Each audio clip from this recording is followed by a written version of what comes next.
Hello everyone, welcome to civil Samajh. सब लोग जुड़ जाइए।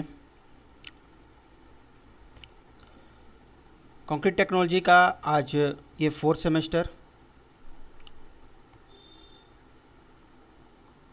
सेमेस्टर का क्लास आप लोग का आज से शुरू होने वाला है। और टोटल ये क्लास आपका, इसमें 5 सब्जेक्ट आपको पढ़ना है। 5 सब्जेक्ट में से 4 आपका मेन सब्जेक्ट है, 4 आपका मेन सब्जेक्ट है और एक आपका ऑडिट कोर्स है। ऑडिट कोर्स का मतलब ये दिया गया है कि आपको बेसिक जानकारी के बारे में, और जब आपको पढ़ेंगे तो आपको समझ में आएगा क्या है। मेन आपका 4 ही सब्जेक्ट है इसमें। और ये जो मेन 4 सब्जेक्ट मैं यहाँ पर आपको लिख रहा हूँ, एक आपका कंक्रीट टेक्नोलॉजी सीटी, दूसरा आपका है साइट मैनेजमेंट का, तीसरा है आरसीसी का, एंड चौथा है आपका एस्टीमेट एंड वैल्यूएशन का। ये 4 सब्जेक्ट आपके मेन हैं। और मेन इन द सेंस ना सिर्फ आपके अभी सेमेस्टर एग्ज़ाम के लिए, बल्कि आने वाले जो आप कंपटीशन की तैयारी कीजिएगा, अगर सरकारी नौकरी चाहते हैं तो कंपटीशन की तैयारी में इन सब का बहुत इंपॉर्टेंट रोल रहने वाला है। आपको ये जान के बड़ी हैरानी होगी कि आपका जो एस्टिमेशन वाला सब्जेक्ट है, ये आपको पढ़ना था 6 सेम में। पुराना सिलेबस का 6 सेमेस्टर का आपको डाल दिया गया है अभी 4th में। मतलब गवर्नमेंट की मंशा कुछ और है, वो आपको और ज़्यादा एक्टिव करना चाहता है और ज़्यादा आपको एजुकेट करना चाहता है कि डिप्लोमा का सिलेबस में आप सिर्फ इतना ही नहीं पढ़िए, और भी ज़्यादा चीज़ें आप सीखिए। ये आरसीसी आपको पढ़ना था पुराने सिलेबस के अकॉर्डिंग 5th सेमेस्टर में। सिटी में कुछ चीज़ें अभी का है, कुछ चीज़ें पहले का भी है। ऐसे में कॉन्टेक्ट्स एंड अकाउंट्स ये भी आपको पढ़ना था आपको 6 सेम में, और आपको पढ़ना है अभी 4th में ही। मतलब आने वाले 5th और 6th सेमेस्टर में कुछ एक्स्ट्रा सब्जेक्ट भी आपको देखने को मिलेंगे। अच्छी बात है। एनईपी के तहत ये सिलेबस आपका डिजाइन किया गया है, और अब ये सिलेबस काफ़ी अच्छा है आपके लिए। प्रत्येक यूनिट में आपको किसी में 13 यूनिट है, किसी में 14 यूनिट है।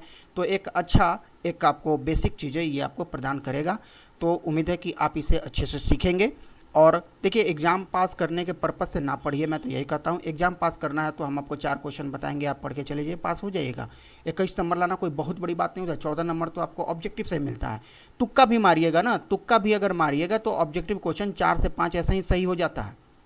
10 नंबर तो ऐसे ही आपका सही हो जाएगा ऑब्जेक्टिव से। बचा 11 नंबर, तो 70 नंबर के पेपर में 11 नंबर एक क्वेश्चन भी अगर लिख दोगे यार, एक क्वेश्चन भी अगर आप लिख देते हैं तो ये क्वेश्चन आपका सही हो जाता है, पास कर जाते हैं। लेकिन क्या आप सिर्फ पास करने के लिए पढ़ेंगे? नहीं, पास करने के लिए नहीं, आपको सीखने के लिए पढ़ना है। चलिए, तो ये हो गई आपकी कुछ जनरल सी बातें। मेन आपका फोकस ये है कि आज से हम लोग 4th सेमेस्टर का एक क्लास स्टार्ट करने जा रहे हैं, और 15 मई आज का ये जो डेट है, यहाँ से क्लास शुरू करेंगे। कोशिश करेंगे कि आपका हम जुलाई तक आपका जुलाई तक सिलेबस कंप्लीट हो जाए, ताकि आपको तैयारी करने का अच्छा समय मिल जाएगा। हमारी कोशिश रहेगी कि जुलाई तक ये सिलेबस आपका कंप्लीट हो जाए। अगर बीच में कुछ चीज़ें ना हुई तो, मतलब क्लासेस वगैरह अगर सही से समय से चलता रहा, कुछ अगर बीच में अगर अनहोनी नहीं होती है, तो ऐसा सिलेबस जुलाई तक ओवरऑल मान के चलिए कंप्लीट हो जाएंगे। तो यूनिट 1, जैसा कि आप जानते हैं, नाम में से परिचित है, कंक्रीट टेक्नोलॉजी। इसमें आपको कंक्रीट के बारे में जानकारी मिलने वाली है।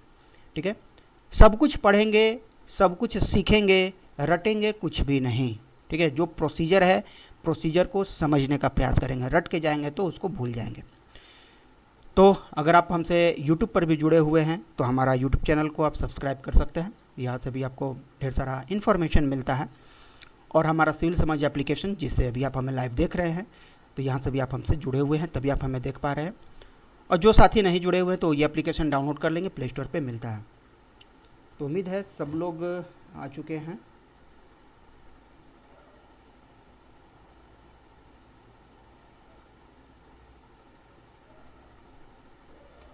चलिए, ठीक है।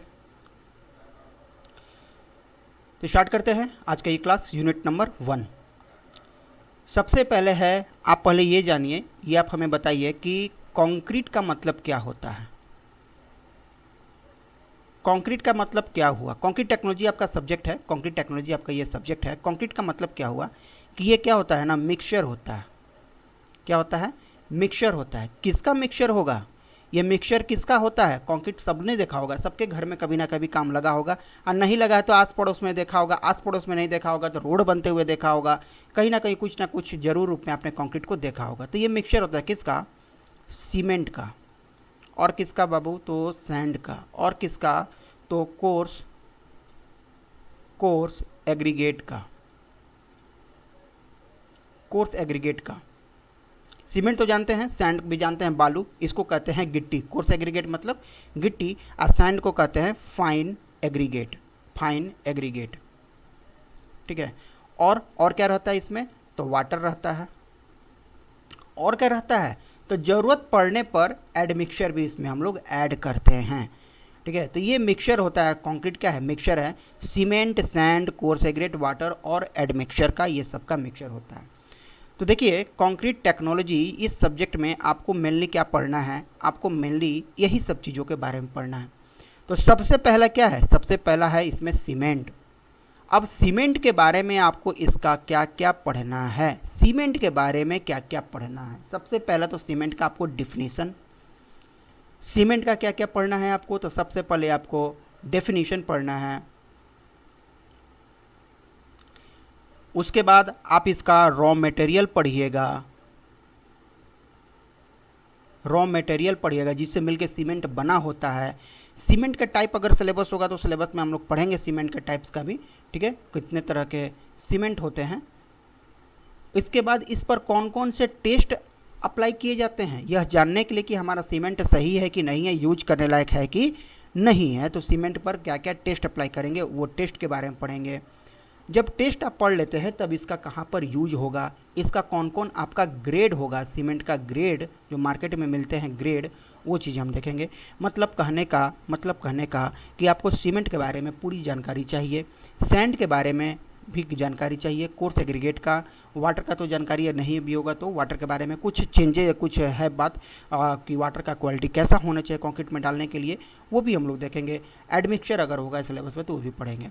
इन सब के अलावा कंक्रीट पर क्या टेस्ट होते हैं, कंक्रीट कौन सा कंक्रीट कहाँ पर इस्तेमाल करते हैं, वो सभी चीज़ों के बारे में इस यूनिट में आपको पढ़ना है, ठीक है। तो ये जो इस पूरा सब्जेक्ट में, सॉरी यूनिट नहीं करें, ये पूरा सब्जेक्ट में आपको पढ़ना है। मतलब कंक्रीट से रिलेटेड हर वो जानकारी आपको जानना है जो कि कंस्ट्रक्शन में इस्तेमाल किए जाते हैं, ठीक है, ठीक है। तो वो सारे चीज़ें आपको रिप्लाई मिल जाया करेगा, अभी रिप्लाई मिल जाएगा, हाँ मैसेज में मिल जाएगा, मैं टाइप कर दूंगा, ठीक है,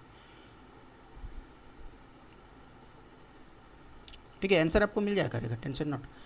तो ये चीज़ें आपको पढ़नी है।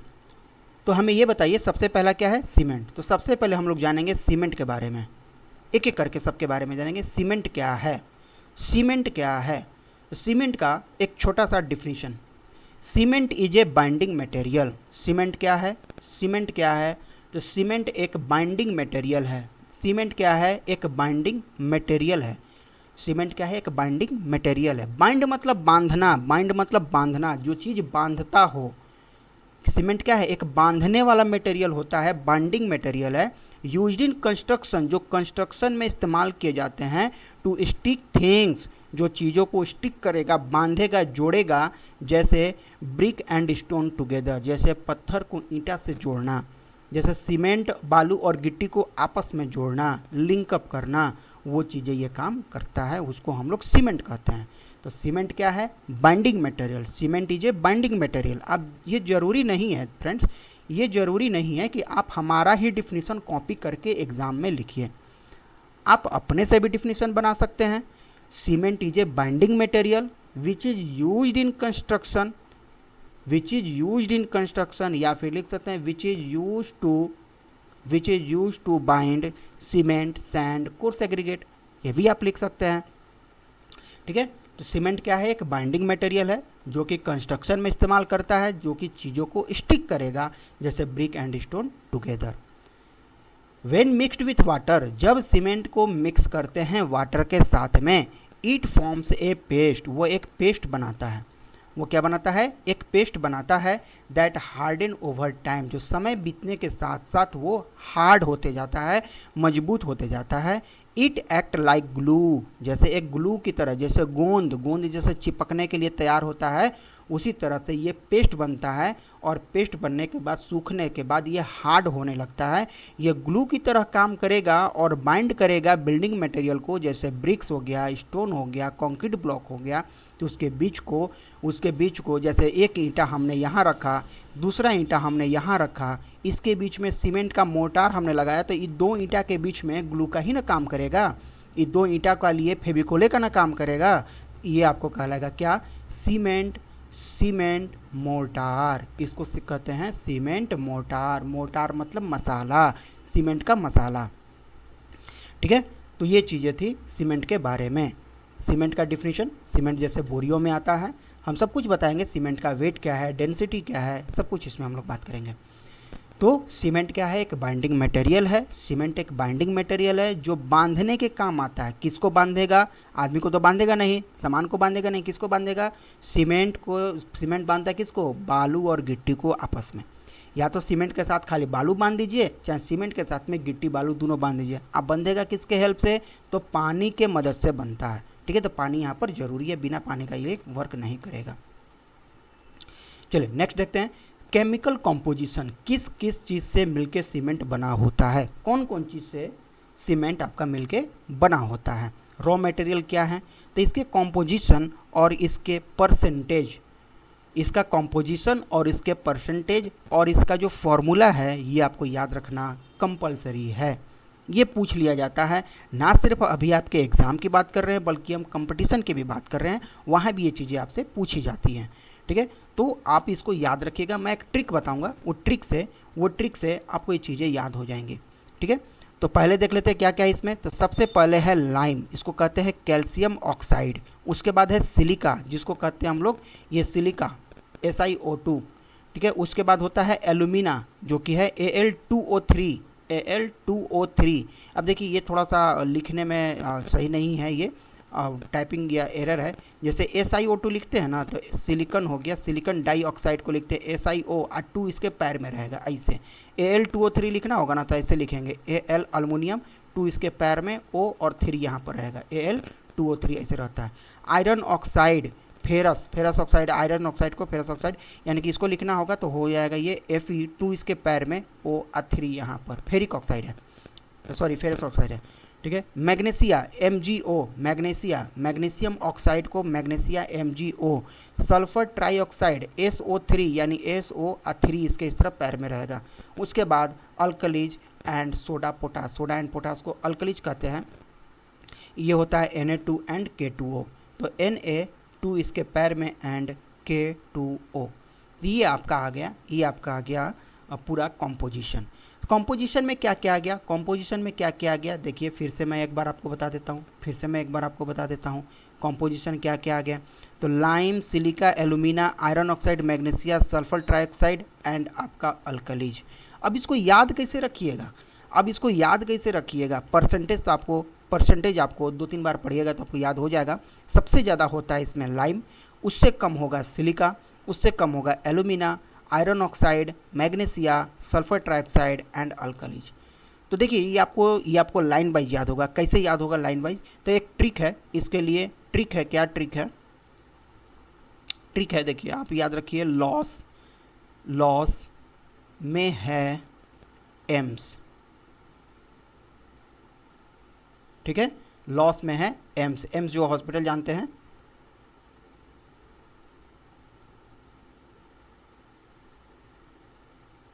AIIMS। ठीक है, लॉस में एम्स, इतना आप याद रखिए। लॉस का मतलब देखिए, L से क्या बन गया आपका? लाइम बन गया। S से क्या बन गया आपका? सिलिका बन गया। ठीक है, में है का कोई यूज नहीं है। A से फिर आ जाइए एल्यूमिना, फिर अगेन I से आ जाइए आयरन ऑक्साइड, आयरन ऑक्साइड, फिर M से आ जाइए मैग्नीशिया MgO, और S से आ जाइए सल्फर ट्राइऑक्साइड, सल्फर ट्राइऑक्साइड। मतलब ये पूरा का पूरा आप अगर लॉस में है एम्स जो हॉस्पिटल आप नाम सुने हुए हैं, एम्स हॉस्पिटल, AIIMS जो होता है ना, हम सिंगल आई इसीलिए पहले लिखे थे कि ये आप समझिएगा कि गलत स्पेलिंग लिख दिए, नहीं, हमने वो जानबूझ के लिखा था क्योंकि ये सिंगल आई का ही इसमें इस्तेमाल होता है। और लास्ट में अल्कलीज बचता है। अल्कलीज ये आपका वेस्टेज मटेरियल होता है जो कि हम लोग यूज करते हैं इसको गलाने के लिए, हम आगे बताएंगे। तो लॉस में है एम्स आपका मेन कंपोनेंट सीमेंट का यहाँ पर ऐड हो जाता है। इसके अलावा एक और चीज़ होता है जिप्सम, इसमें जिप्सम भी ऐड करते हैं जिसका काम होता है कि सीमेंट को जमने से रोके, उसका सेटिंग टाइम को बढ़ाए।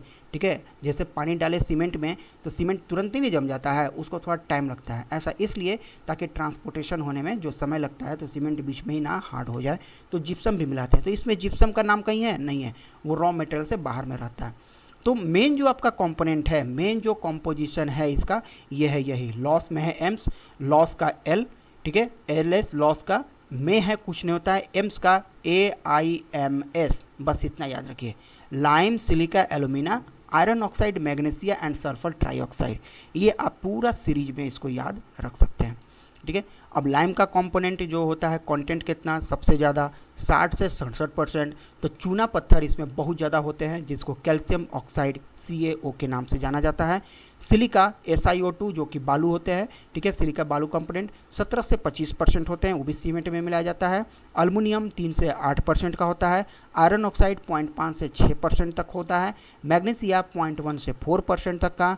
सल्फर ट्राइऑक्साइड 2 से 3.5% एंड दो अल्कलीज होते हैं 3 से 1.2% ही होते हैं।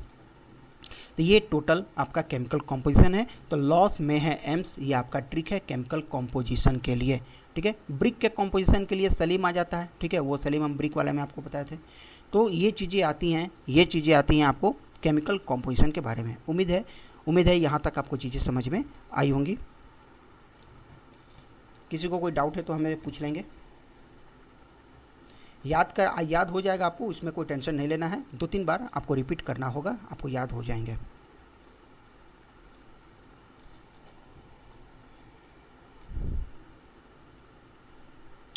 चलिए आगे बढ़ते हैं। अब देखिए किस कंपोनेंट का क्या क्या वर्क है, वो क्या ज़्यादा होगा कम होगा तो क्या असर पड़ेगा, उस बात पर हम लोग डिस्कस कर लेते हैं। एक चीज़ और कि यहाँ पर जो लास्ट टाइम फिर से मैं लाता हूँ इसको। अब देखिए यहाँ पर 60 से 67% हमने कंटेंट दिया हुआ है। ये 60 से 67% जो कंटेंट आप देख रहे हैं ये लाइम का, 17 से 25 सिलिका का। तो ये वेरी करता है, बुक टू बुक वेरी करेगा। ठीक है, बुक टू बुक वेरी करता है। कोई इसको 62 से 65 भी लिखता है, कोई इसको 60 से 65 भी लिखता है। तो आप ये नहीं समझिए कि आपको गलत पढ़े हैं, आपको गलत रीडिंग मिला हुआ है। ऑल रीडिंग करेक्ट होता है, कोई एक्यूरेट नहीं बता सकता है। तो एक लेवल, एक इसके रेशियो में ही, एक रेंज में ही इसको बताते हैं इसी चीज़ को। इसलिए हमने यहाँ पर यहाँ लिखा हुआ है 62 से 67%। आप कहिएगा वहाँ बताए हैं 60 से 67, यहाँ बता रहे हैं 62 से 67। तो ये वेरी कर सकता है। 60 के अबव और 65 के आसपास का रेंज इसका होता है, किसका, लाइम का। तो 60 से आप 67 तक का रेंज हम अगर आप याद रखते हैं तो इस रेंज में जो भी आएगा वो करेक्ट होगा। ठीक है, आप इतना याद रखिएगा। तो lime it imparts strength, lime का काम क्या होता है, मजबूती देना। It imparts strength to the cement and is responsible for its soundness, ये साउंडनेस के लिए रिस्पॉन्सिबल होता है। अब साउंडनेस क्या है, साउंडनेस मतलब क्या, आवाज़ करना, नहीं, आवाज़ करना नहीं होता है। साउंडनेस का मतलब हो गया कि सीमेंट जो रॉ मटेरियल से मिलकर बना हुआ है उसमें केमिकल कॉम्पोजिशन होने के वजह से पानी जब इसमें पड़ता है तो उसमें फैलने की क्षमता होती है। आप देखेंगे कि सिर्फ सीमेंट का अगर आप कहीं काम कीजिएगा ना, जैसे नहाला कसना होता है, आप प्लास्टर कर दिए, आप दीवार पे खाली सीमेंट का घोल अगर फेंकते हैं उसको चिकना बनाने के लिए, जैसे आप अलमीरा का, जैसे आप खिड़की का आप बॉटम पार्ट देखिएगा ना, बड़ी चिकना होता है जिसको सील कहते हैं। जैसे कोई खिड़की है ना, इसका जो ये बॉटम पार्ट होता है जिसको हम लोग सील कहते हैं, ये सील होता है, ऊपर लिंटल होता है। तो ये पार्ट ना बड़ी चिकना होता है बाकी के रिस्पेक्ट में। क्या करते हैं, प्लास्टर करने के बाद ना यहाँ पर गाढ़ा सीमेंट का घोल लगा देते हैं। मिस्त्री बड़ी चालाक होता है, यहाँ पर गाढ़ा सीमेंट का घोल लगा देगा, एकदम चिकन हो जाएगा। जब इस चीज़ का जब ये सूख जाता है तो इसमें क्या आ जाता है, इसमें दरारें देखने को मिलेंगी, इसमें क्रैक्स आ जाते हैं। वो क्रैक्स क्यों होता है? वो क्रैक्स होता है इसलिए कि सीमेंट में फैलने की प्रवृत्ति होती है। तो सीमेंट में फैलने की प्रवृत्ति किसके वजह से हो रही है? ये लाइम के वजह से हो रही है। और भी आएगा, सल्फर मैग्नीशिया की वजह से भी होगा। तो ये सभी प्रवृत्ति इसमें होती है, उसको हम लोग कहते हैं साउंडनेस। यहाँ साउंडनेस का मतलब आवाज़ नहीं होता है, यहाँ साउंडनेस का मतलब होता है फैलना, एक्सपेंड करना। तो ये क्या कहता है कि मजबूती के लिए जिम्मेदार है, मजबूती ये इम्पार्ट स्ट्रेंथ, यानी सीमेंट को जो स्ट्रेंथ मिलना चाहिए वो यहाँ से इसको मिलता है। एंड रिस्पॉन्सिबल फॉर साउंडनेस, और साउंडनेस के लिए भी रिस्पॉन्सिबल होता है। If it is in excess, क्या होगा जब इसको हम इसकी मात्रा से अधिक कर देंगे तो क्या करेगा? इट मेक सीमेंट अनसाउंड, तो सीमेंट को अनसाउंड बना देगा। अगर हम 67% से ज़्यादा, मान लीजिए इसको हम 75% ले गए, मान लीजिए इसको 70% ले जाते हैं, तो क्या करेगा? सीमेंट में मेरा अनसाउंड हो जाएगा। अनसाउंड का मतलब क्या कि जब ये हम इसको बनाएंगे ना, जब इसका हम लोग काम करेंगे तो काम करने के बाद जब ये सूखेगा तो सब जगह दरारें दिखने लगेंगे, ठीक है।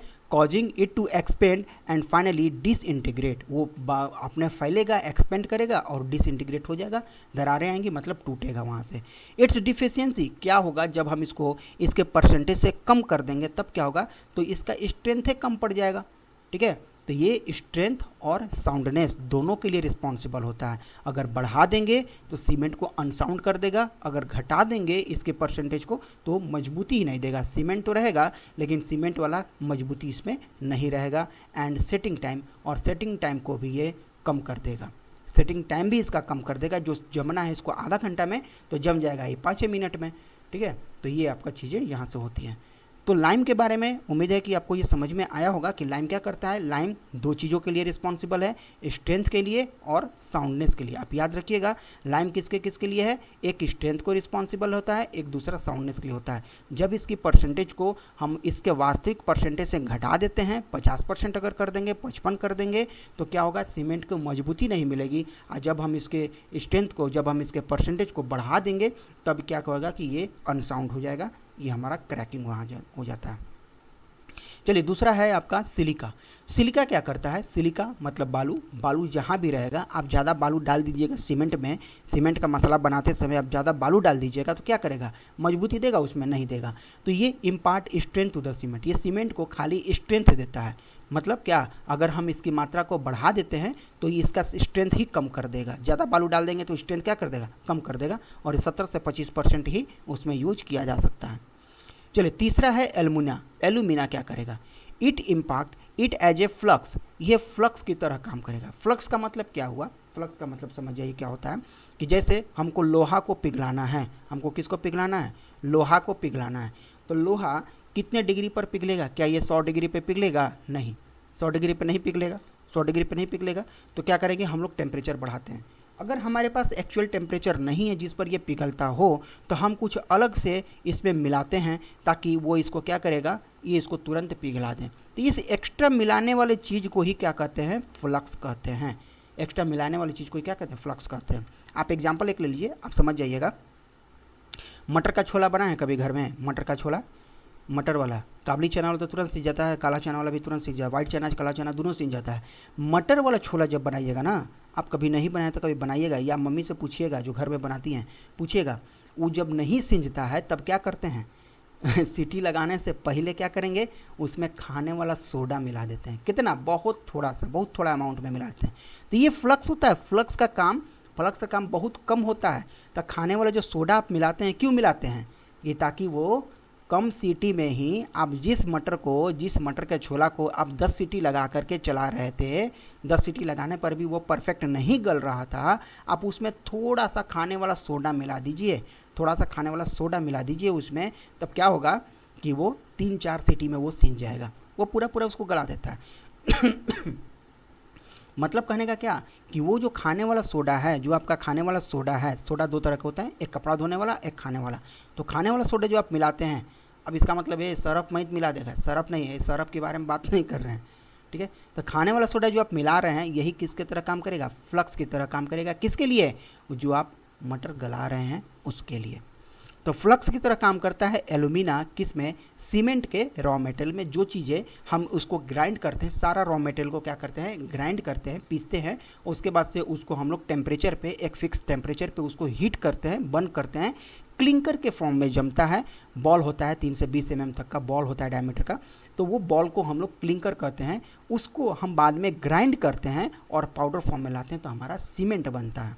ठीक है, तो वो गलाने वाला काम, वो जो जलाने वाला काम होता है, उसको चाहिए कोई चीज़ जो कि जल्दी काम कर दे, वो फ्लक्स की तरह यूज होता है, कौन, एलुमिना। तो इसका परसेंटेज 3 से 8% ही रखते हैं, क्योंकि ये क्विक सेटिंग प्रॉपर्टी को इम्पार्ट करता है, ये क्विक सेटिंग प्रॉपर्टी को इम्पार्ट करता है सीमेंट में। मतलब it reduce the clinkering temperature, वो टेम्परेचर को रिड्यूस करेगा। अगर हम इसके अमाउंट से ज़्यादा डाल देंगे, तो सीमेंट को मजबूत नहीं बनाने के बजाय वो क्या कर देगा, कमज़ोर कर देगा। ठीक है, ये क्या करता है, टेम्परेचर को रिड्यूस करता है, मतलब वो जल्दी जला देगा, इसको जल्दी उसको पिघला देगा, जो जितने रॉ मेटेरियल को हम लोग ग्राइंड किए हुए हैं। ठीक है, अगर हम इसके औकात से ज़्यादा इसमें मिलाते हैं, अगर इसका परसेंटेज से ज़्यादा इसमें हम अगर मिलाते हैं, तो क्या करेगा, सीमेंट को कमज़ोर बना देता है। चलिए, तो उम्मीद है ये 3 चीज़ें आपको समझ में आई होंगी, लाइम, सिलिका एंड एल्यूमिना के बारे में। लाइम इम्पार्ट करेगा strength and soundness, silica impart करता है सिर्फ और सिर्फ स्ट्रेंथ, जबकि एल्यूमिना क्विक सेटिंग प्रॉपर्टीज को ये इम्पार्ट करता है। अगर ये ज़्यादा होगा तो सीमेंट को कमज़ोर बना देगा, जल्दी सेट हो जाएगा तो कमज़ोर बनेगा। कोई चीज़ें टेम्परेचर पर जो पकनी है, अगर आप जल्दी उसको ज़बरदस्ती पका दीजिए तो कमज़ोर बनेगा, जम तो जाएगा लेकिन कमज़ोर बनेगा।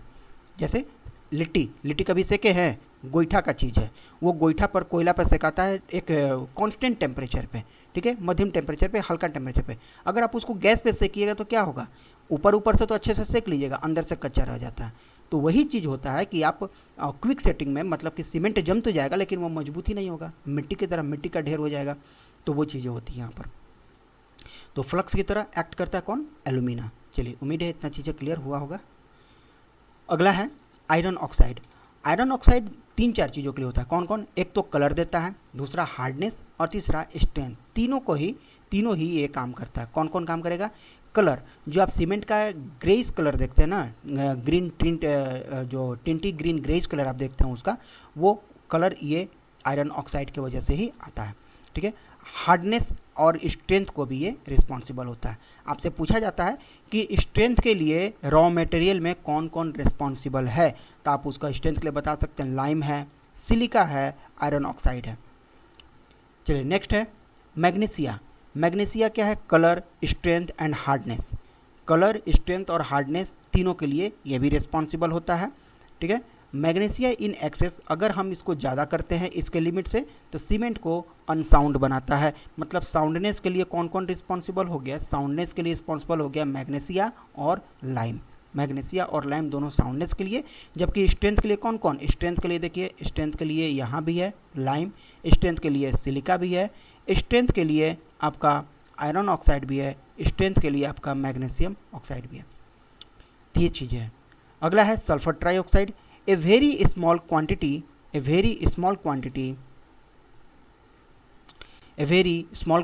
of sulfur in the cement make the cement sound। ठीक है, तो सीमेंट को साउंड करना तो बहुत कम इसका क्वांटिटी हम लोग मिलाते हैं। सल्फर ट्राइऑक्साइड है, SO3 होता है। If it is in excess, अगर हम इसको ज़्यादा मिलाते हैं तो सीमेंट हमारा यहाँ भी अनसाउंड। मतलब साउंडनेस के लिए 3 हमारे रिस्पॉन्सिबल हो गए, लाइम, मैग्नीशिया और सल्फर। इन चीज़ों को अगर हम ज़्यादा मिला देते हैं, इसके लिमिट से अगर ज़्यादा मिलाते हैं तो सीमेंट को क्या कर देगा, अनसाउंड कर देगा। ये होते हैं। और लास्ट वन है अल्कलीज। अल्कलीज का मतलब most of the alkalis present in raw material carried away by the flu gases during heating. तो अल्कलीज के लिए फ्लू गैसेज, जो यहाँ पे रॉ मटेरियल का जब हम जलाते हैं तो फ्लू गैसेज वहाँ से निकलती है, तो जब उसको हीट करते हैं, अगर ये एक्सेस होंगे, दे कॉजेज एफ्लोरोसेंस। अगर हम इसका ज़्यादा अमाउंट लगाते हैं, ज़्यादा अमाउंट यूज करेंगे अल्कलीज का, तो एफ्लोरोसेंस की घटना वहाँ पर घटित होंगी। अब एफ्लोरोसेंस क्या होते हैं, तो एफ्लोरोसेंस का मतलब हो गया कि आप देखेंगे ईंटा के बीच में वाइट कलर का चौक टाइप का चीज़ें वहाँ पर जमा हो गई हैं। कोई ईंटा को आप तोड़िएगा बीच से, चाहे ईंटा जो अपने आप टूट जाता है, वो तो एफ्लोरेसेंस अगर हुआ रहेगा तो अपने आप टूट जाता है, गिरने के बाद ही तुरंत टूट जाता है। तो उसमें देखिएगा ना ईंटा के बीच में वाइट खल्ली जैसा वहाँ पर कोई चीज़ जमा हुआ है। मतलब क्या होता है कि जो रॉ मटेरियल है ना, जो रॉ मटेरियल है वो सारा उसका जो सॉल्ट वाला फॉर्म है वो एक जगह इकट्ठा हो जाता है, जम जाता है। कहता कि अगर इसको हम ज़्यादा अमाउंट में मिलाते हैं तो एफ्लोरेसेंस हो जाता है and staining on the surface of concrete, और कंक्रीट के सरफेस पर स्टेनिंग आ जाता है।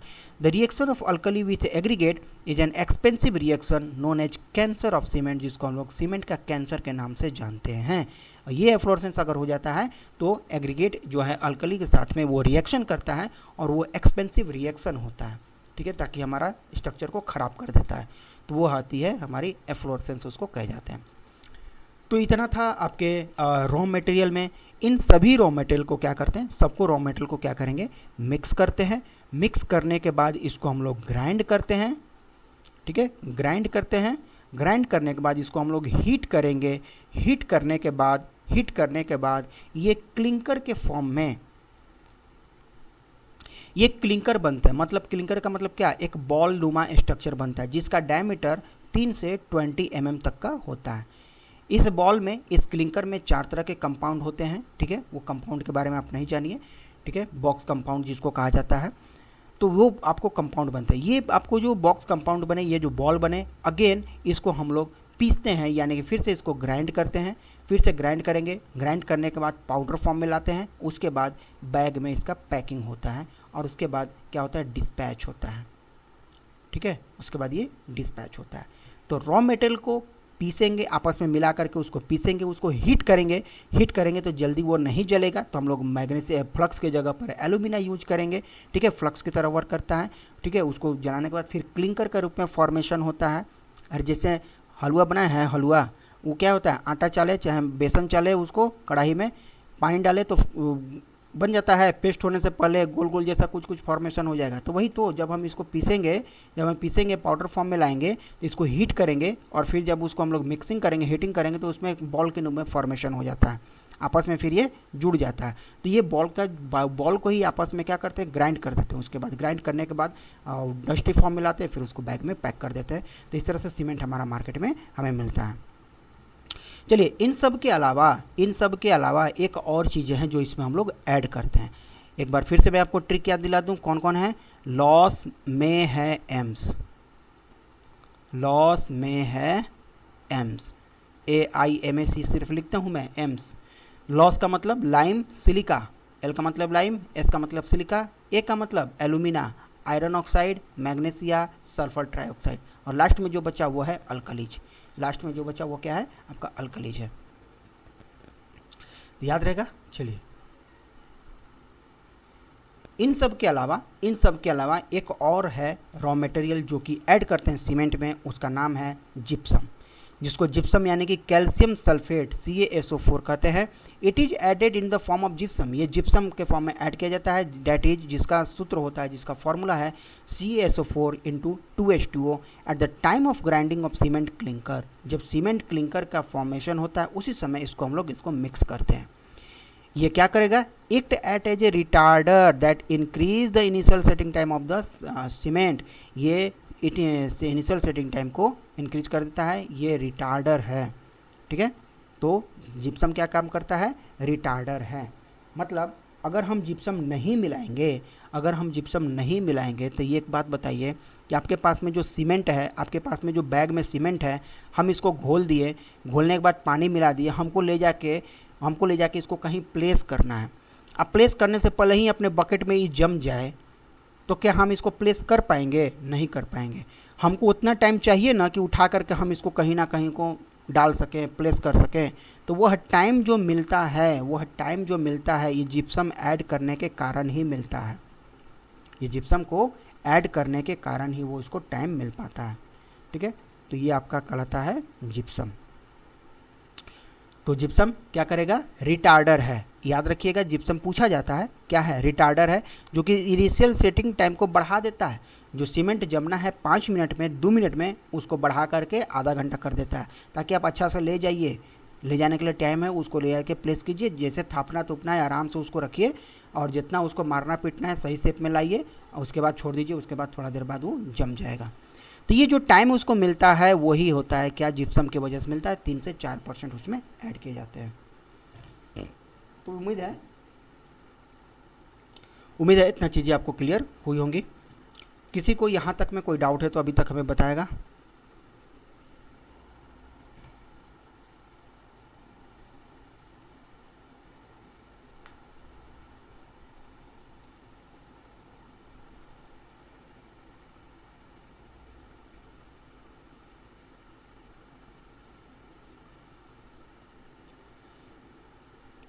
ठीक है, चलिए आगे बढ़े। Next topic, grade. सीमेंट का ग्रेड, मार्केट में सीमेंट तो मिलता है जिसके हमारे पास में कितने ग्रेड होते हैं, 3 ग्रेड मिलते हैं सीमेंट के। सीमेंट के कितना ग्रेड मिलता है, 3 ग्रेड मिलते हैं। Cement is available in different grade, cement is available in different grade which indicate its strength after 28 days, जो कि 28 दिन के बाद इसकी स्ट्रेंथ को बताता है। जैसे मार्केट में सीमेंट मिलता है जिसका ग्रेड कितना होता है, 3। ग्रेड का मतलब क्या हो गया कि वह सीमेंट 28 दिन के बाद कितना स्ट्रेंथ देगा, वो चीज़ें आपको बताता है। The common grade of ordinary Portland cement, जिसको ओपीसी कहा जाता है, सीमेंट का एक फेमस टाइप है जिसको ओपीसी कहा जाता है, ऑर्डिनरी पोर्टलैंड सीमेंट, वो आपका कॉमन ग्रेड है। पहला आता है OPC 33, OPC grade 33, OPC grade number 33 grade का सीमेंट है जिसका कंप्रेसिव स्ट्रेंथ, ये 33 है मतलब क्या, कंप्रेसिव स्ट्रेंथ इसका 33 MPa है। MPa मतलब क्या, मेगा पास्कल। MPa मतलब क्या, मेगा पास्कल। मेगा पास्कल का मतलब क्या, न्यूटन पर mm²। ठीक है, न्यूटन पर mm² होता है मेगा पास्कल का। Use for plastering and low strength application, इसका इस्तेमाल हम लोग कहाँ करते हैं, जिसका स्ट्रेंथ कम रखना है। जैसे फुलवारी के लिए जो हम लोग मेड़ी लगाते हैं वहाँ पर इस्तेमाल कर सकते हैं, गार्डन वाल बनाना है वहाँ इस्तेमाल आप कर सकते हैं, जहाँ पर लो स्ट्रेंथ की आपको ज़रूरत है, क्योंकि ये थोड़ा सा सस्ता मिलेंगे। दूसरा जो ग्रेड है ओपीसी 43 ग्रेड होता है, ओपीसी 43 ग्रेड है जिसका कंप्रेसिव स्ट्रेंथ होता है 43 MPa। 28 दिन के बाद, जमने के 28 दिन के बाद 43 MPa का आपको स्ट्रेंथ देगा, न्यूटन पर mm² का। इसका जनरल कंस्ट्रक्शन जैसे ब्रिक वर्क हो गया, फ्लोरिंग हो गया एंड कंक्रीट रोड हो गया, इस सब का इसमें हम लोग इस्तेमाल करते हैं 43 ग्रेड का। एंड द लास्ट वन है 53 ग्रेड, ओपीसी 53 ग्रेड जिसका कंप्रेसिव स्ट्रेंथ 53 होगा, 53 न्यूटन पर mm² का। Use for high strength structure, ये हाई स्ट्रेंथ स्ट्रक्चर के लिए यूज करेंगे, जैसे bridge, dam, high rise building, वहाँ पर इसका हम लोग इस्तेमाल करते हैं। तो ये 3 ग्रेड, ये आपके 3 ग्रेड है, 33, 43 एंड 53। इसका इस्तेमाल करेंगे लो स्ट्रेंथ के लिए, इसका हम लोग करेंगे आपका ब्रिक वर्क, फ्लोरिंग और कंक्रीट रोड के लिए, और इसका इस्तेमाल करेंगे हाई राइज बिल्डिंग के लिए, जैसे आपका ब्रिज हो गया, डैम हो गया, हाई राइज बिल्डिंग्स हो गए, इसके लिए हम लोग इसका इस्तेमाल करते हैं। तो ये 3 तरह के ग्रेड मार्केट में मिलते हैं। अब जब ये बताइए, जब आपका घर बन रहा होगा, जब आपका अपना घर बन रहा होगा, तो कौन सा ग्रेड आप इसमें इस्तेमाल कीजिएगा, जरा बताइए तो सब लोग, कौन सा ग्रेड आप लोग इस्तेमाल कीजिएगा इसमें, जब आपका घर बन रहा हो तो कौन सा ग्रेड आप इस्तेमाल कीजिएगा, 43 ग्रेड, 43 ग्रेड का आप इस्तेमाल कीजिएगा। क्यों, क्योंकि नॉर्मल चीज़ों में जनरली आपका इस्तेमाल किया जाता है 43 ग्रेड का। 53 है और अच्छी बात है, 53 है तो और अच्छी बात है, ठीक है, लेकिन 43 से भी आपका काम चल जाता है। ये हो गया ग्रेड ऑफ सीमेंट।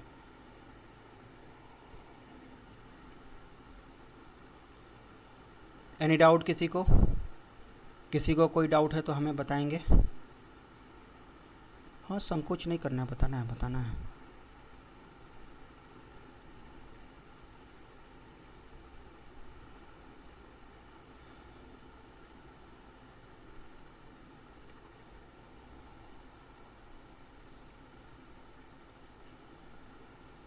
चलिए आगे बढ़ते हैं। अब नेक्स्ट टॉपिक है हमारा टेस्ट ऑन सीमेंट। सीमेंट पर कितने तरह के टेस्ट होते हैं, सीमेंट पर कितने तरह के टेस्ट होते हैं। टेस्ट जनरली 2 तरह के सीमेंट पर, एक होता है फील्ड टेस्ट और दूसरा होता है लैब टेस्ट। फील्ड टेस्ट और लैब टेस्ट, फील्ड टेस्ट और लैब टेस्ट 2 तरह के टेस्ट होते हैं। तो लैब में कौन कौन टेस्ट होंगे वो आपका पूरा सिलेबस है यहाँ पर। लैब में कौन कौन टेस्ट होते हैं वो आपका कंप्लीट सिलेबस है। फील्ड वाला टेस्ट क्या है, मतलब हम साइट पर हैं और सीमेंट को देख के कैसे पहचानेंगे कि सीमेंट हमारा सही है कि नहीं है। तो कुछ 4-5 चीज़ें हैं जिसको पॉइंट आउट कर लेते हैं। पहले सबसे पहले हम लोग सीमेंट को टच करके देखेंगे, सीमेंट को टच करके देखेंगे कि हमारा सीमेंट 2 अंगुली के बीच में उसको रगड़ के देखेंगे क्या वो एकदम चिकना है कि वो दानेदार है, चिकना है कि दानेदार है। अगर सीमेंट आपका चिकना मिला, अगर सीमेंट आपका चिकना मिला, दानेदार नहीं, दानेदार नहीं, दानेदार रहेगा तो इस्तेमाल नहीं करेगा, चिकना रहेगा तो उसको इस्तेमाल करना है। ठीक है, मतलब 2 उंगली के बीच में उसको रब करके देखेंगे, बिल्कुल एकदम स्मूथ दिखेगा, यानी कि स्मूथ रहेगा। ठीक है, दानेदार रहेगा तो इस्तेमाल उसको नहीं करना है। दूसरा, बैग में, सीमेंट के बैग में हाथ लगा के देखेंगे, सीमेंट के बैग में हाथ लगा के देखेंगे कि हमें कैसा फील हो रहा है। अगर हमें कूल फील होगा, कूल फील अगर होगा, कूल फील होगा तो सीमेंट हमारा ओके है। अगर ठंडा फील नहीं हुआ तो सीमेंट ओके नहीं है। उसके बाद स्पेसिफिक ग्रेविटी का चेक करेंगे, स्पेसिफिक ग्रेविटी का चेक करेंगे कैसे कि सीमेंट को एक चुटकी उठाएंगे, हाथ से एक चुटकी उठाएंगे सीमेंट या थोड़ा सा उठाएंगे और उसको पानी में फेंक देंगे, बकेट के पानी में हम लोग फेंक देंगे। अगर सीमेंट पूरी तरह से फैल गया पानी में, अगर सीमेंट पूरी तरह से फैल गया और इक्वली वो डूब गया पानी में, बिल्कुल जा कर के बाल्टी के तली में बैठ गया, तो वो सीमेंट हमारा ओके है यूनिफॉर्मली। यानी कि कुछ उतरा गया, कुछ बैठ गया तो सही नहीं होगा। ठीक है, तो ये आप वहाँ पर चेक करेंगे, स्पेसिफिक ग्रेविटी का वहाँ पर चेक करेंगे। उसके बाद सीमेंट आपका 3 महीना से ज़्यादा पुराना नहीं हो, मैन्युफैक्चर डेट आप देखेंगे 3 मंथ से ज़्यादा पुराना नहीं होना चाहिए, अदरवाइज ये स्ट्रेंथ लूज कर देता है, स्ट्रेंथ ही कम कर देता है। तो सीमेंट का पैकिंग डेट आप ज़रूर देखिएगा, 3 महीना से पहले का होना चाहिए। ठीक है, तो ये आप फील्ड में टेस्ट करके देख सकते हैं कि सीमेंट हमारा सही है कि नहीं है। बात करेंगे लैब टेस्ट का, लैब टेस्ट का बात करेंगे लैब टेस्ट का। लैब टेस्ट में आपको कौन कौन से टेस्ट करना है, तो सबसे पहला आता है इसमें फाइनेस्ट टेस्ट। सीमेंट हमारा फाइन है कि नहीं है, फाइन है तो कितना है और कैसे चेक करेंगे। फाइनेस्ट टेस्ट, फाइनेस का मतलब सीमेंट एकदम बिल्कुल मैदा की तरह, देखते हैं एकदम चिकना होता है, मैदा जैसा चिकना होता है वैसा चिकना होता है। तो this test is carried out, this test is carried out to check proper grinding of cement. Cement का प्रॉपर ग्राइंडिंग यहाँ से हम लोग चेक करते हैं कि सीमेंट बिल्कुल ग्राइंड हुआ है कि नहीं हुआ है। It control the rate of hydration, अगर प्रॉपर ग्राइंड होगा तो रेट ऑफ हाइड्रेशन को कंट्रोल करता है। It can be done either by sieve test और एयर परमेबिलिटी टेस्ट। अब देखिए यहाँ से ऑब्जेक्टिव आपके लिए क्या बना कि फाइनेस्ट टेस्ट में इस्तेमाल होने वाला एपरेटस का नाम बताइए, तो air permeability test. Finest test में एपरेटस का इस्तेमाल होने वाला नाम बताइए, तो एयर परमेबिलिटी टेस्ट होता है। आप चाहें तो सीमेंट की चिकनाई आप चाहें तो सिव टेस्ट से नाप सकते हैं, चाहे एयर परमेबिलिटी टेस्ट से भी नाप सकते हैं।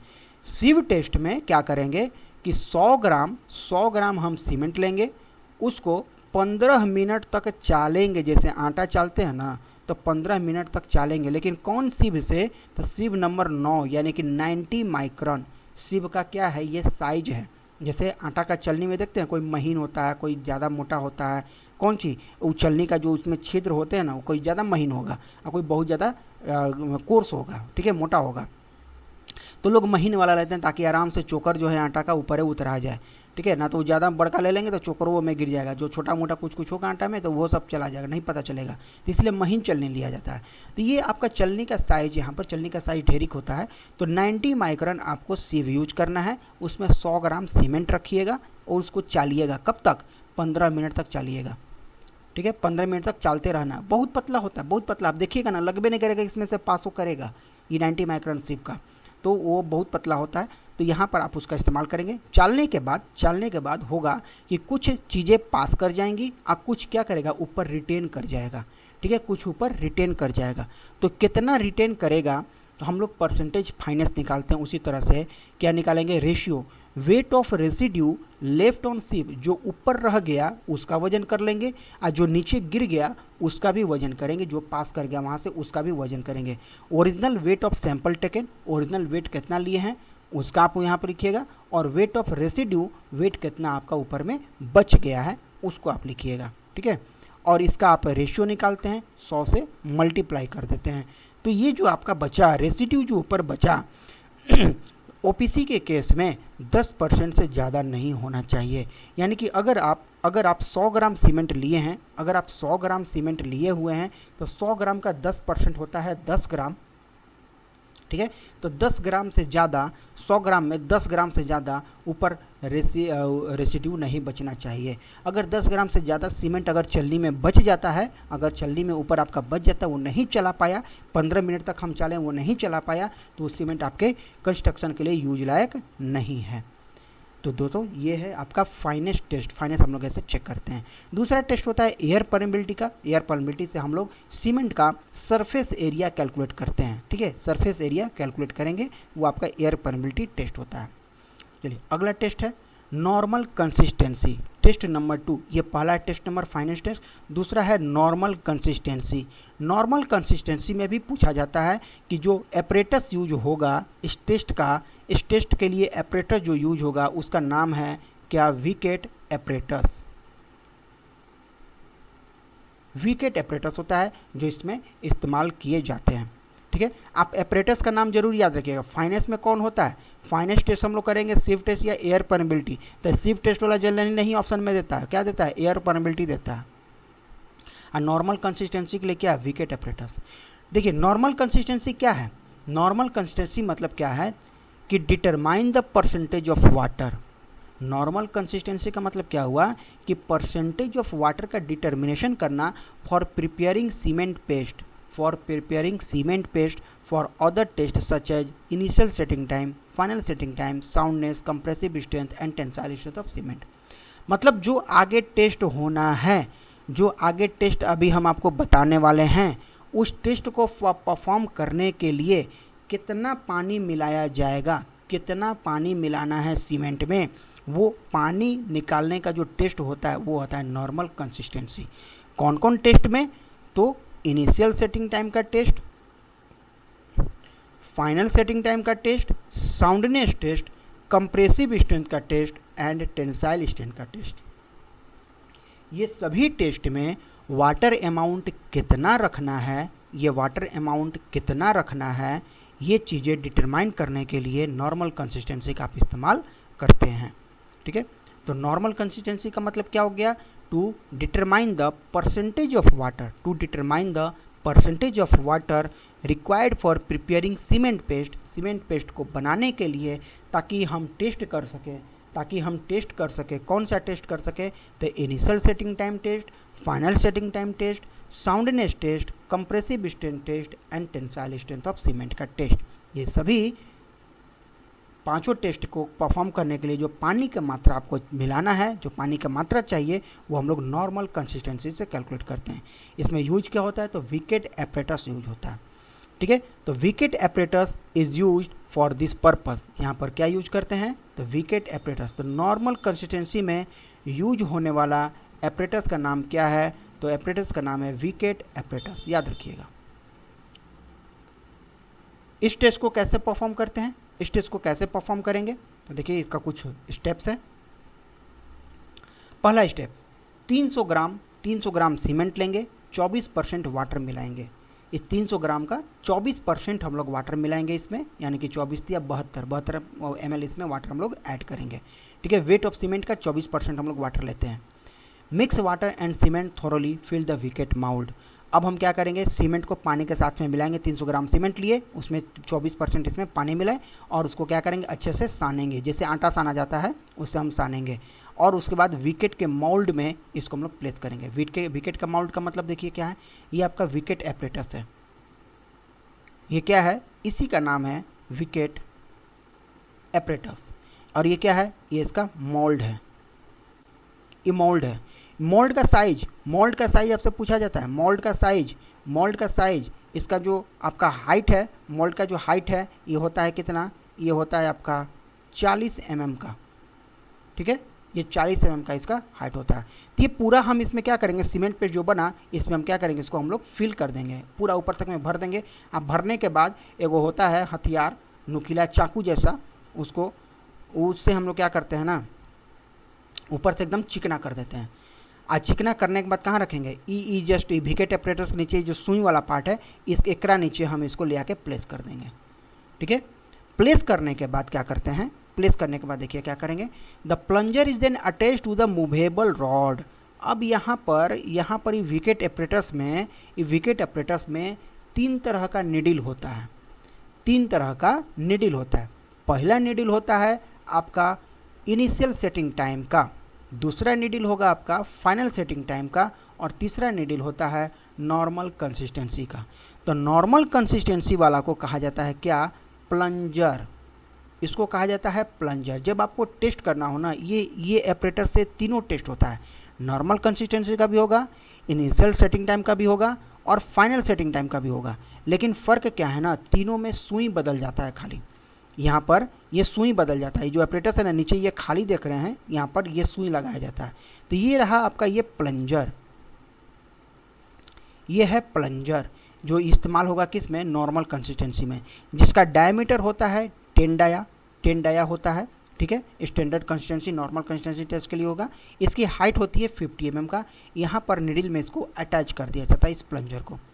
उसके बाद ये जो बटन देख रहे हैं, ये जो ऊपर सा ये गोल वाला बटन देख रहे हैं, इसको हम लोग क्या करते हैं, यहाँ लॉक लगा के रखे रहते हैं। इसको हम लोग लॉकवा यहाँ से हटा देते हैं और फ्री फॉल कराते हैं इस सीमेंट के पेस्ट पर, और देखते हैं कि कितना अंदर ये धंस रहा है, कितना इसमें ये अंदर पेनेट्रेट कर रहा है, ठीक है।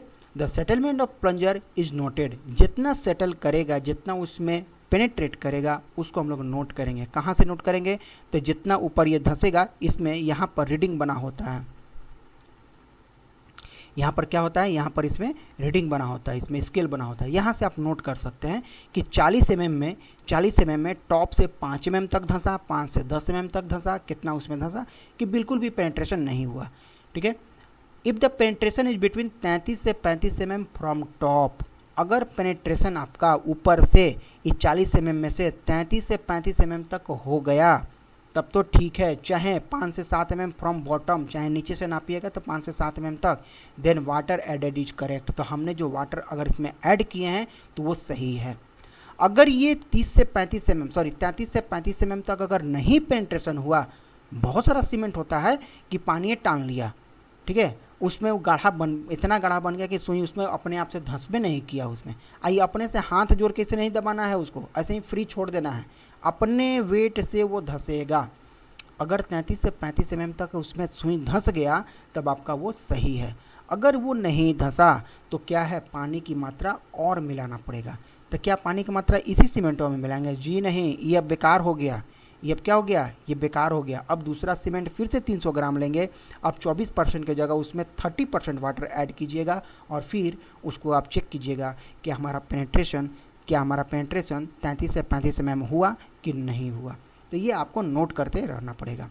तो जनरली 3 टेस्ट आप करते हैं तो आपको सीमेंट के बारे में आइडिया हो जाता है कि वो सीमेंट किस कैटेगरी का है, ठीक है। जब इतना आपको पता चल जाता है तब if not then repeat the process with increasing percentage of water till the desired penetration is obtained। अगर आपको नहीं ये वैल्यू मिला तो क्या करेंगे, प्रोसेस को रिपीट करेंगे, तब तक करेंगे जब तक हमको डिजायर्ड डाटा हमें नहीं मिल जाता, जब तक 33 से 35 mm तक उसमें पेनिट्रेशन नहीं हो जाता है। कहता है कि स्टैंडर्ड कंसिस्टेंसी जो होता है जनरली ओपीसी के लिए 28 से 32% पर मिलता है, यानी कि 24% पानी पर तो ये बिल्कुल भी नहीं होगा, 24% पानी पर तो होगा ही नहीं। आपको 28 से 32 यानी कि 30% आप वाटर लेके चेक कीजिए, वो आपको मिल जाएगा, ठीक है। तो 30% वाटर लेके चेक कीजिए, ओपीसी के केस में आपका हो जाएगा। अब इसमें आपको पिन के बारे में पूछता है, ये इसका हमने हाइट बता दिया। इसका जो डायमीटर है 80 mm का डायमीटर दिया है मोल्ड का, हाइट दिया आपका 40 mm के लिए, ठीक है। और इसके नीचे एक नॉन पोरस प्लेट रहता है। और ये जो कैप होता है, कैप का ये जो ऊपर रॉड है, इसका वेट होता है 300 ग्राम का। ये आपका सेटिंग टाइम का निडिल है, ठीक है। सेटिंग टाइम का ये निडिल होता है कॉलर का, जो कि फाइनल सेटिंग टाइम में यूज किया जाता है इसको। तो फ्रेंड्स ये इतना था आपके इस नॉर्मल कंसिस्टेंसी वाले पार्ट में। इसके बाद दूसरा नंबर टेस्ट होता है, सेकंड टेस्ट होता है सेटिंग टाइम का।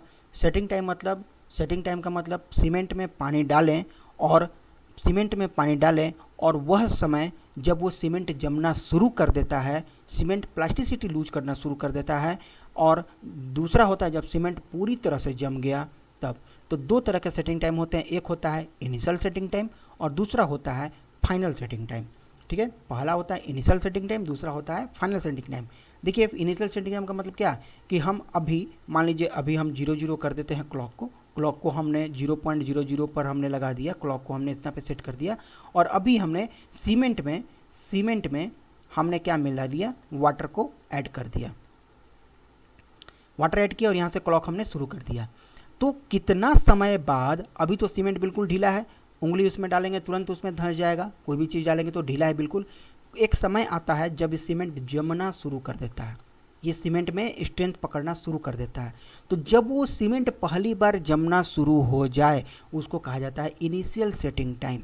और जब सीमेंट फाइनली जम जाता है, फाइनली जम गया, बिल्कुल हार्ड हो गया, तो कहेंगे फाइनल सेटिंग टाइम। ये हमें पता होना चाहिए सीमेंट का कि सीमेंट जमना कितना देर में शुरू करेगा। क्यों पता होना चाहिए? क्योंकि मान लीजिए हम सीमेंट को ला रहे हैं, हम कंक्रीट बना के ला रहे हैं कहीं दूर से और हमारा बैचिंग प्लांट से जो हमारा कंस्ट्रक्शन साइट है वो काफ़ी डिस्टेंस पर है, हम उसको आधा घंटा में कवर नहीं कर पाए, तो हमारा क्या होगा, कंक्रीट जो है ट्रांजिट मिक्सचर में ही जम जाएगा। ठीक है, तो दो तरह के सेटिंग टाइम है, इसको भी कैलकुलेट करना पड़ता है। कैसे कैलकुलेट करेंगे? देखिए इनिशियल सेटिंग टाइम के लिए क्या करेंगे, 300 ग्राम हम लोग सीमेंट लेंगे और जो आप नॉर्मल कंसिस्टेंसी अभी आप निकाले हैं ना, मान लेते हैं 30% आपने निकाला होगा नॉर्मल कंसिस्टेंसी, पिछला बार का स्टैंडर्ड कंसिस्टेंसी कितना निकाला, 30% वाटर का निकालें। ठीक है, 30% मतलब 300 ग्राम सीमेंट लिए हैं, 300 का 30% कितना हो गया, 30 90, यानी 90 ml वाटर आपको चाहिए 300 ग्राम सीमेंट के लिए। तो इनिशियल सेटिंग टाइम के लिए क्या करेंगे, 0.85% पी, यानी कि इस 90 ml का 85% पानी आपको लेना है। 90 का 90 नहीं लेना है, 90 100% अब हो गया। अब इस 90 का 85% यूज कीजिएगा इनिशियल सेटिंग टाइम के लिए। तो एक अलग से इम्पॉर्टेंट क्वेश्चन आपका यहाँ बनता हुआ दिख रहा है, इनिशियल सेटिंग टाइम में नॉर्मल कंसिस्टेंसी कितना यूज करेंगे, 85% वाटर हम लोग यूज करेंगे। तो सीमेंट का by the weight of cement, तो 300 ग्राम यहाँ भी लिए थे, 300 ग्राम आप यहाँ भी यूज कर रहे हैं, तो इसके लिए 90 ml लिए थे, तो इसका 90 का 85% आपको यूज करना है। मान लीजिए कि यहाँ पर आप 600 ग्राम का आप यूज कर रहे हैं, मान लीजिए यहाँ पर आपने सीमेंट 600 ग्राम लिया और ये 300 ग्राम का है, तो 600 ग्राम का 180 ml होगा, तो 180 का 85% लीजिएगा। अगर आपका सीमेंट अगर सीमेंट आप 600 ग्राम ले रहे हैं, ठीक है, तब आपका पानी क्या होगा, 180 का 85% होगा। ठीक है, तो इस चीज को आप ध्यान रखेंगे। चलिए, तो अगला है, जब उसमें मिक्स कर दिए, place the mould on the non porous plate. Again वो जो आपका सुई वाला पार्ट था, माउल्ड में उसको प्लेस करेंगे और प्लेस करने के बाद now fill the mix Vicat mould में हम उसको फिक्स करेंगे and needle attach, move the rod gently lower the surface of paste and then quickly released. तो हम क्या करेंगे, उसमें निडल को अटैच करेंगे। जो आपका निडल था, यहाँ पर ये निडल था, निडल के नीचे में आपका मोल्ड रखेंगे, इसमें निडल हम टाइट करेंगे, कसेंगे उसको निडल को, और ऊपर से इसको हम लोग फ्री फॉल कराएंगे और नोट करेंगे कि कितना डिस्टेंस आकर के वो पकड़ रहा है। In the beginning needle penetrate completely, starting में निडल क्या होगा, कंप्लीटली पेंट्रेट करेगा। This process repeat continuously till the needle penetrate in the mould up to depth of 33 से 35 mm। शुरू में सीमेंट क्या होता है, गीला रहता है, स्टार्टिंग में सीमेंट क्या होता है, गीला रहता है, ऊपर से छोड़िएगा ना तो निडल क्या होता है, पतला होता है। इसका डायमीटर 10 mm डाय का नहीं होता है, ये पतला निडल सुई जैसा होता है एकदम, ठीक है, नुकीला एकदम सुई जैसा होता है। तो ऊपर से क्या होगा, पूरा का पूरा धंस जाएगा। ठीक है, आप उसको हटा दीजिए, 5 मिनट बाद फिर से उसको धंसाने का चेक कीजिए, क्या अभी भी अपने आप पूरा का पूरा जमीन तक धंस गया, तो फिर से उसको हटा दीजिए। 10 मिनट बाद फिर चेक कीजिए, 15 मिनट फिर चेक कीजिए, 20 मिनट बाद फिर चेक कीजिए। आप तब तक चेक कीजिए ना जब सीमेंट में धंसना बंद हो रहा है, और फाइनली 33 से 35 mm तक कब ये आ रहा है, कब उसमें पेनिट्रेशन, ये पेनिट्रेशन करने का मतलब ये जो आपका मोल्ड है, मोल्ड का हाइट कितना है, 40 mm का। तो शुरू में आपका सुई क्या होगा, बॉटम तक धंसेगा, शुरू में स्टार्टिंग में सुई आपका बॉटम तक आएगा। 5 मिनट बाद फिर चेक कीजिए, तो हो सकता है बॉटम से थोड़ा ऊपर रहे। 10 मिनट बाद, 15 मिनट, 20 मिनट बाद फिर से आप चेक कीजिएगा। तो कब तब तक आपको चेक कर रहे हैं ना कि ऊपर से आपको 35 mm, 33 से 35 mm तक सुई मतलब यहाँ पर आकर के रुके, और ये कैसे पता चलेगा कि उसमें रीडिंग रहता है, जो आप स्टार्टिंग में देखिएगा उसमें रीडिंग रहता है, वो रीडिंग आप वहाँ पे नोट कर लीजिएगा।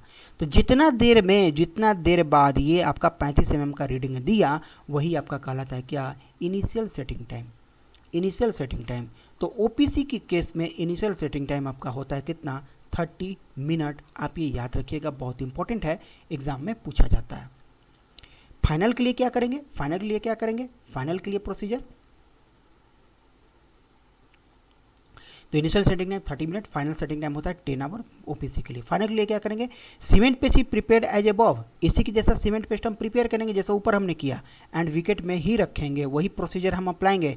लेकिन यहाँ पर निडल चेंज हो जाता है, यहाँ पर कॉलर वाला निडल होता है, यहाँ पर वो नुकीला वाला निडल नहीं रहता है, यहाँ पर निडल चेंज हो जाता है, जिसको कहा जाता है एनुलर कॉलर इज अटैच्ड। यहाँ पर एप्टेटा चेंज हो जाता है, लिखा जाता है क्या, उसको एनुलर कॉलर, निडल अटैच रहेगा एनुलर कॉलर के साथ में, विकेट एप्टेटस में ये अटैच रहता है।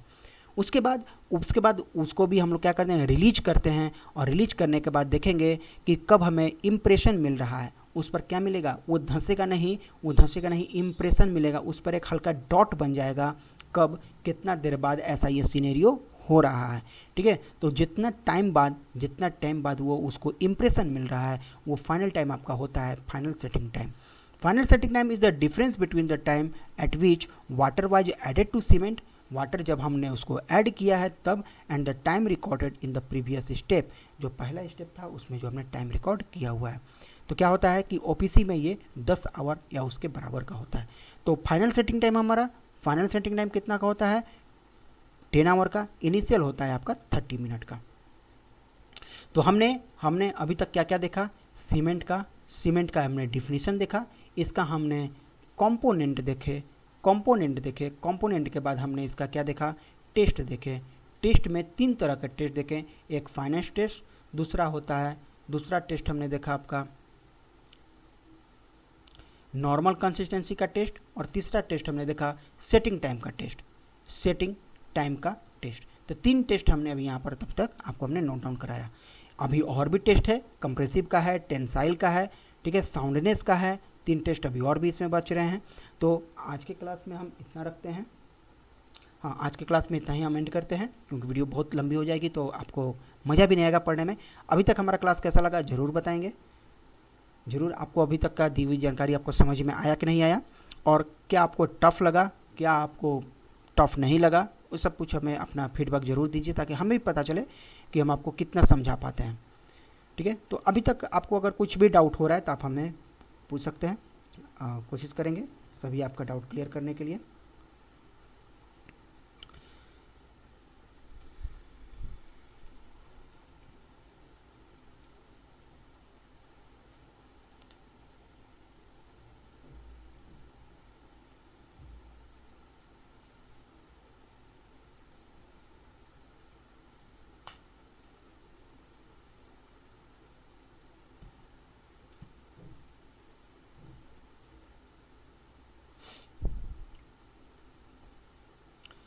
बाकी का और भी जो टेस्ट है हम लोग नेक्स्ट क्लास में कंप्लीट करेंगे इसको। नोट्स अपलोडेड हैं हमारे एप्लीकेशन में नोट्स अपलोडेड हैं, और क्लासेज आपका रेगुलर चलेंगे। आज 15 मई से क्लास हमने स्टार्ट किए हैं। ठीक है, कोर्स फी आपको 11 से 11 रुपये हमने मेंशन किए हुए हैं। ये ऑल सब्जेक्ट के लिए है, ऑल सब्जेक्ट के लिए है। अगर आपको इंडिविजुअल चाहिए, इंडिविजुअल सब्जेक्ट के लिए भी हमने आपके लिए बना रखे हैं। हो सकता है किसी को किसी चीज़ में परेशानी होती है, कोई एक सब्जेक्ट किसी को अगर चाहिए होता है तो उसको ओनली 299 रुपीज़ उसको पे करना पड़ेगा फॉर एनी सिंगल सब्जेक्ट के लिए। अगर आपको सिर्फ नोट्स चाहिए, तो उसके लिए ओनली आपको 99 रुपीज़ आपको पे करना है। ठीक है, फॉर नोट्स। ये सभी चीज़ आपको मिलेंगे कहाँ पर, हमारे सिविल समझ के एप्लीकेशन पे। ठीक है, यहाँ पर आपको लिंक आपको व्हाट्सएप ग्रुप में आप ऐड हो जाइए। ये व्हाट्सएप नंबर है, अगर आप में से कोई इस ग्रुप में ग्रुप में ऐड नहीं है तो आप हमें मैसेज कीजिए, हम आपको लिंक सेंड कर देंगे, आप ग्रुप में ज़रूर ऐड हो जाइए। ठीक है, ठीक है फ्रेंड्स, तो आज के सेशन में इतना ही, मिलते हैं अपने नेक्स्ट क्लास में कुछ नए टॉपिक के साथ। Thank you.